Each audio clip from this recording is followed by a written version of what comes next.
Right, so we've got another whistleblower. God, they're just coming out of everywhere at the moment. It's pretty insane. So this is coming from Jay at Project Unity, who I'm a huge fan of. Jay has been a very prominent figure for me when I was learning about the UAP stuff in the early days. He's one of the first guys I was sort of religiously watching when I wanted to learn more about this subject. So Jay, this is a credit for you, of course, because you're the person that broke the story on this, at least on YouTube first. And I feel I need to play defense here and support that effort and try and get the word out here on this new whistleblower that's come from this program apparently associated with Bigelow Aerospace, which is very, very interesting. So basically, a former employee of Bigelow Aerospace, Advanced Space Studies, leaks statement and internal documents.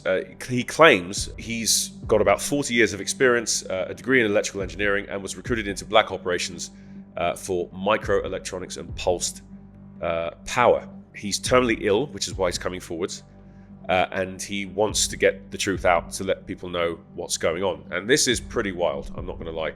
He reveals truths about, stuff associated with the UFO, UAP programs. So he claims extensive background in classified projects involving anti-gravity and exotic propulsion, worked with Tesla turbines, plasma chambers, rotating magnets, and gravity wave generators in private labs like BAE Systems. Remember, we've actually mentioned BAE Systems before on this channel, and their name seems to be becoming quite prominent after Lou Elizondo's book. Let's just put it that way. Humanity has mastered anti-gravity. Yeah, well, Dr. Greer talked about this. He said that we mastered anti-gravity back in October of 1954. To a limited operational extent, we can actually use it to our advantage.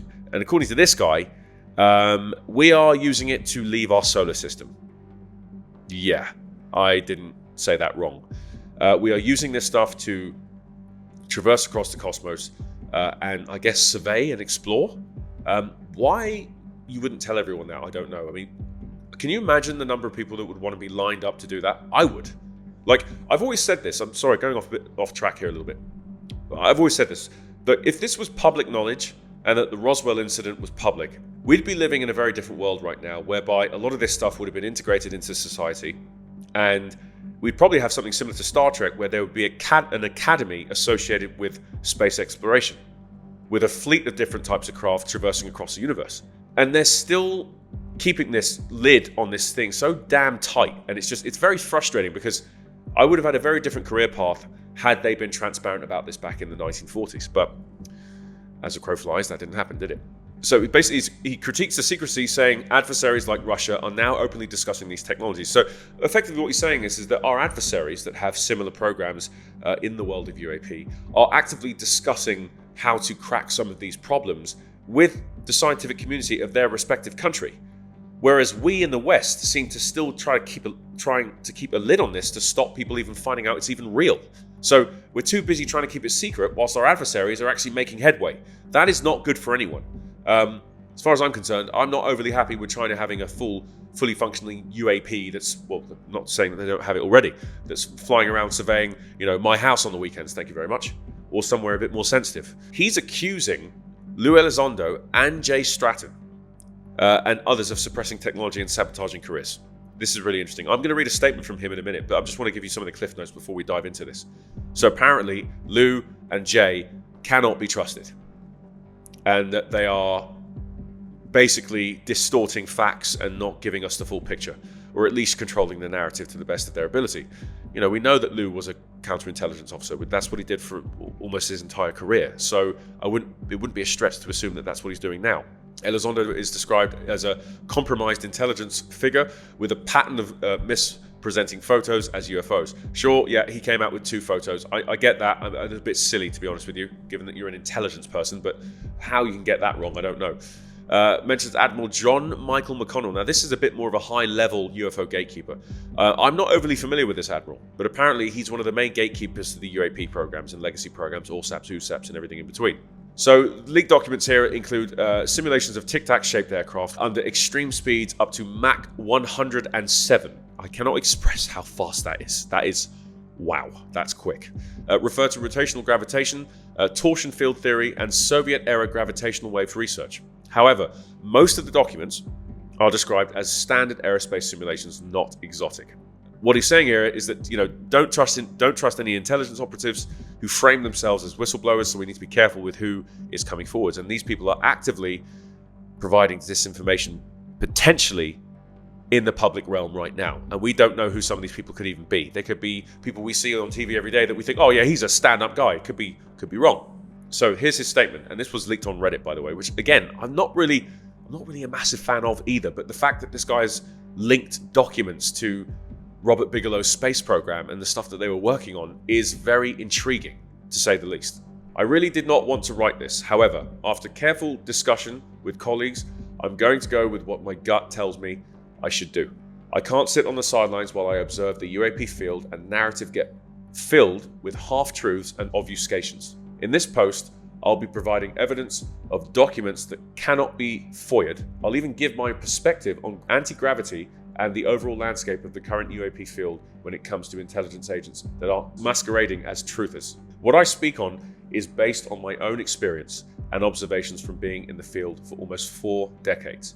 I have a degree in electrical engineering from a college somewhere in the south of the USA. I'm not going to say the name of the school because it will be very easy for people inside the DoD to track me. Considering that not many were recruited from the college that I graduated from, I was recruited shortly out of college to work in black operations, specifically on the electrical engineering, microelectronics, and pulsed power side. These black programs do not necessarily care about your academic credentials as much as they care about 2 things. Can you think outside of the box, and can you shut up about anything that's done here? I don't know everything, but the things I'm sure of, I will write about here.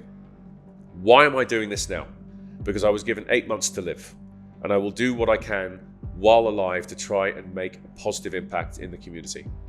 I sometimes can't sleep seeing some of the blatant lies being fed to the community. Let me put this bluntly before I go into the anti-gravity and tech. Jay Stratton and Lou Elizondo are one of the reasons that various zero-point energy devices have never seen the light of day. They've been personally responsible for destroying careers, families, and the mental well-being of various physicists and engineers over many decades. Now that, as far as I'm concerned, that's a statement right there. We need to take all of this in, and keep moving forwards. But again, what I said to you guys before is that we need to take everything in before we make a sound decision. I think that is a statement and a half right there to say something like that. Lou used to be a counterintelligence agent for more than one waived unacknowledged special access program and did not get involved in the UFO subject by chance. He and Stratton were involved long before the whole ATIP or SAP saga.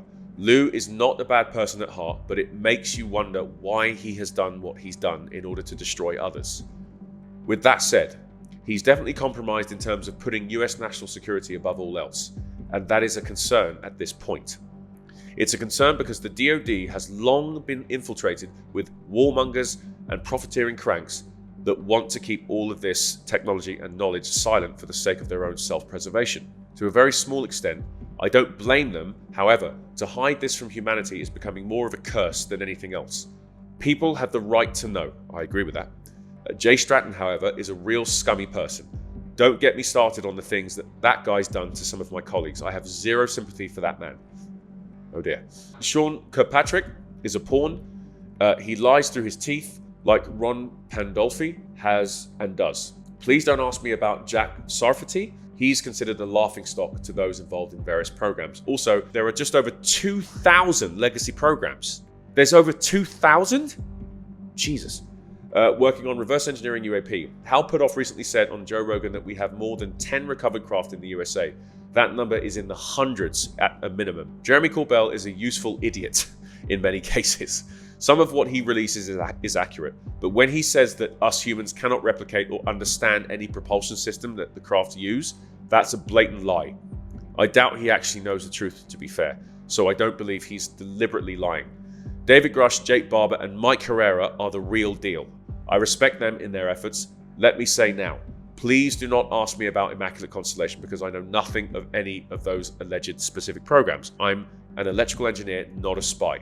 There you go, so there's the 3 names. Herrera, Grush, and Barber. However, being in this field, you pick up a tradecraft method and learn how to run with the wolves, so to speak. Human beings, through both novel innovation and also through reverse engineering, not mutually exclusive, have mastered anti-gravity to a certain degree. When I say certain degree, I mean operational craft that can leave our solar system. It sounds nuts, but it's the truth. That's like the second bombshell in there. Some have succeeded by means of pure human ingenuity. Others did it with access to recovered UAP materials. This level of mastery exceeds anything that even our most traditionally secret military programs have. Booz Allen, Honeywell, Lockheed Martin, Mitre Corp, Raytheon, Boeing all have their own versions of various anti-gravitic technologies. There is a difference between gravitational shielding, repulsion, and actively generating high-frequency gravitational waves. The pursuit of Thomas Townsend Brown is exactly where people should be looking. Now, let me just stop right there. Jesse Michaels, you, sir, are a legend because he is on the money. If it wasn't for Jesse Michaels, I wouldn't know as much as I know about Thomas Townsend Brown. Jesse is definitely onto something with what he is uncovering. I just want to chuck that in there whilst we're talking about this. That is a very interesting point. I think that's the third bombshell right there. I'll continue. Zero-point energy manipulation has to do with the electromagnetic vector potential. That is as far as I will go on that. I was involved in a project that utilized Tesla turbines, plasma toroid chambers, microwave crystals, extremely strong rotating magnets, and various other obtainable components that generated many kilowatts of gravitational waves, or gravitons, as some call it, in a private BAE lab. That's BAE Systems, I'm assuming. The total cost of the project was just under $3 million to build the gravity generator.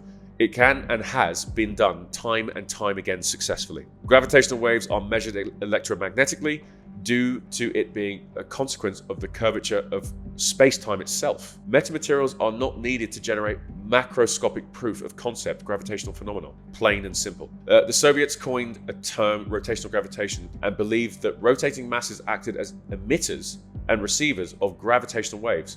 If the Soviets thought this was worthy of investigation, then why is it not being done here? Oh wait, it is. It's just going to say forever classified, forever. Ask Jay Stratton why he prevented multiple inventors from getting their own laboratories, because many of the investors he suppressed focused on rotating capacitors, something the Soviets pursued very quickly. I'm sure his $1 million book deal helped smooth over all of the people he royally fucked. My beef is that we're classifying basic science that our adversaries are now discussing in open forums and peer-reviewed literature. All of what? So Lockheed can make science breakthroughs propriety and own it. The closest I've seen anyone in the public domain get to describing how the technology works is Lieutenant Colonel Tom Bearden and a few others. The hard part is bridging theory and experiment. A small genius chunk of engineers and physicists have done it. You want to know who a real gatekeeper of this stuff is? Admiral Mike McConnell. He currently works at Booz Allen, or at least last I heard. I realize now that being given limited time on this planet makes you think about what really should matter. I want the next generation to have a chance. P.S. The Tic-Tac is ours, human. I worked on certain aspects of it personally. What? Okay. All right, so first of all, I apologize for my dyslexic approach to reading. I'm terrible at reading. I was never good at reading, so I'm sure Joe will clean that up. But yeah, that is just beyond. That is absolutely unreal. I'm going to leave it there, guys, because this is a bit of a longer session than normal. Again, you know, I've attached all the relevant documents to this for you guys to look at. It's pretty profound, this stuff. It's pretty amazing what's going on at the moment. So stay frosty, keep your eyes and ears peeled, and you heard it first from DK. Thanks very much, guys.